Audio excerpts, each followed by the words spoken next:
This is a short video that provides an overview of the Big Fish into Little Fish presentation that we offer to parents. This is usually organised in conjunction with the student session for Year 7 students. This is a photo of my daughter and here she is starting kindergarten 2 years ago. As parents, we will go through many transition periods with our children. So during the parent presentation, we provide a very quick overview into some of the activities we held with the students earlier in the day. One of the activities is the balloon game, and the students have lots of fun with this activity and they answer these two questions.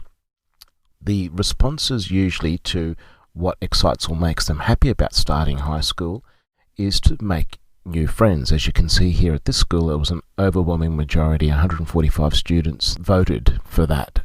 Also, what worries or fears do you have about starting Year 7 in high school? The students at this school, and this is very common across all of the schools that I present to, the biggest fear they have was being bullied or teased or being left out and having no friends. But we all want to make new friends. This is the overwhelming thing that the student group wants. So one of the problems is creating labels. Labels stop us from making friends because when we label people or ourselves, we stop seeing them for who they really are. So in the student presentation, we go through an activity of tearing off your labels, and this is explained in more detail in the video for the student presentation.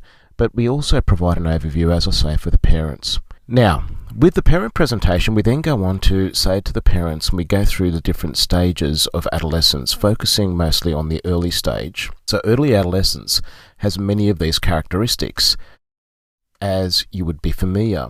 The critical question for people in early adolescence is, am I normal? We also go through some of the issues around brain and the damage to the brain, and that is latest research shows that the brain development occurs really by the age of 23, full brain development, and the final part of the brain to develop is responsible for planning, organising and calming down the emotions. No surprise to those of us who are parents of adolescents or who have taught adolescents. We look at this combination of connecting students with their peers and parents and teachers. We also look at creating a positive mindset. Our children and our students cannot perform the way they want to perform if it's inconsistent with how they see themselves.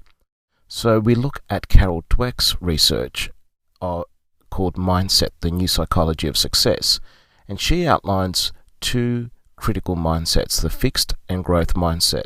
The fixed mindset says things like that I can't do this, or I'll never improve, or I'm either good at something or I'm not, and if I'm not good at something, well, there's no hope ever of improving. The growth mindset thinks very differently. Their perception is, what can I do differently? How can I refocus? What could I try to improve? What effort do I need to put in to do better? So we look at how parents can help their child develop a growth mindset. We also look at positive psychology and the work of Martin Seligman. Critical quote here is that the basis of optimism does not lie in positive phrases or images of victory, but in the way you think about causes. And what he means by that is that often we can tell what type of optimism and resilience levels our child has by their explanatory style, and we'll look at the three different types of explanatory style in the presentation: creating boundaries and helping Year 7 child with planning. We also just look at some tips about using home as a really good learning environment, communication, and we also look at some tips around and advice around bullying. And a good resource to start with is the website Bullying No Way, and this has been an overview of some of the work we do with parents of Year 7 students. To find out more about how you can book the Big Fish into Little Fish session for Year 7 students and also the parent presentation for later that evening, you can email info@humanconnections.com.au or call 0247378491 or go to our website humanconnections.com.au.